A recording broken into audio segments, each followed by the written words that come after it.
नमस्कार मंडळी. आज आपण अगदी नरम, मऊ, लुसलुशीत, दिवसभर नरम राहणारी घडीची छान अशी पदर सुटलेली चपातीची रेसिपी पाहणार आहोत. नवशिक्यांना चपाती जमत नाही, अगदी कडक होते, दिवसभर नरम राहत नाही. त्यामुळे आज आपण हा चपातीचा व्हिडिओ बघणार आहोत. अगदी मऊ, लुसलुशीत, दिवसभर नरम राहणारी चपाती खूप साऱ्या टिप्ससोबत बघणार आहोत. त्यासाठी आपण एक मोठी वाटी गव्हाचं पीठ घेतलं.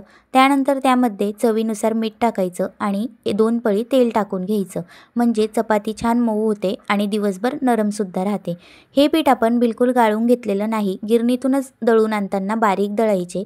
जर आपण हे पीठ गाळून घेतले तर यातला सगळा कोंडा निघून जातो आणि सगळा कससुद्धा निघून जातो.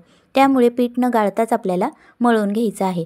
तुम्ही बघू शकता अगदी छान असं पीठ मळून घेतलेलं आहे. त्यावर थोडंसं तेल लावून आपल्याला अजून मळून घ्यायचं आहे.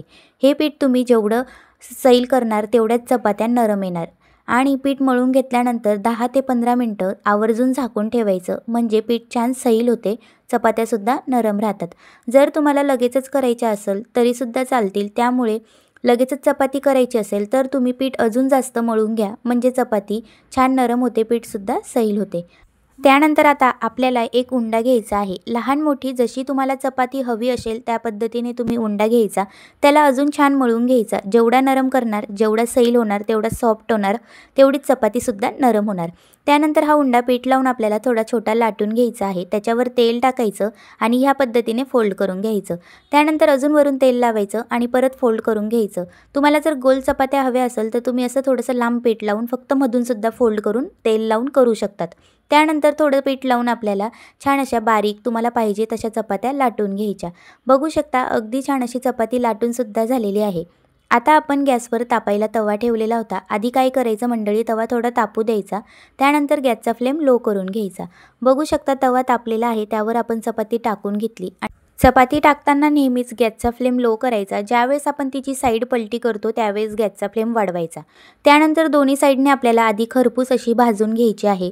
काय होते मंडळी, घडीची चपाती असल्यामुळे कधीकधी घडीमुळे तिला साईडला असं कट जातो, त्यामुळे त्यातली सगळी वाफ निघून जाते. तुम्ही बघू शकता चपाती घडीची असल्यामुळे साईडने वाफ निघते, म्हणून चपाती फुलत नाही. त्यानंतर दोन्ही साईडने भाजून झाल्यानंतर छान असं हाताने तेल लावून घ्यायचं. मस्त अशी दोन्ही साईडने भाजून घेतल्यानंतर खाली काढून घेतली. तुम्ही बघू शकता छान लेयर्ससुद्धा सुटलेले आहेत. लेयर्स नाही सुटल्या तरीसुद्धा चालेल, पण चपाती नेहमी फुलली पाहिजे आणि नरम राहिली पाहिजे, दिवसभर नरम राहिली पाहिजे. तुम्ही बघू शकता छान नरम चपाती झालेली आहे. अशा पद्धतीने तुम्ही सगळ्या चपात्या करून घेतल्या, दिवसभर नरम राहतात. मुलांच्या टिफिनला, मोठ्यांच्या टिफिनलासुद्धा नरम राहतात. ह्या पद्धतीने तुम्ही चपाती नक्की ट्राय करा. अगदी छान टिप्ससोबत सांगितलेलं आहे. अशाच पद्धतीने जर ट्राय केली तर मऊ लुसलुशीत राहतात. बघू शकता अगदी छान मऊ लुसलुशीत चपाती आहे.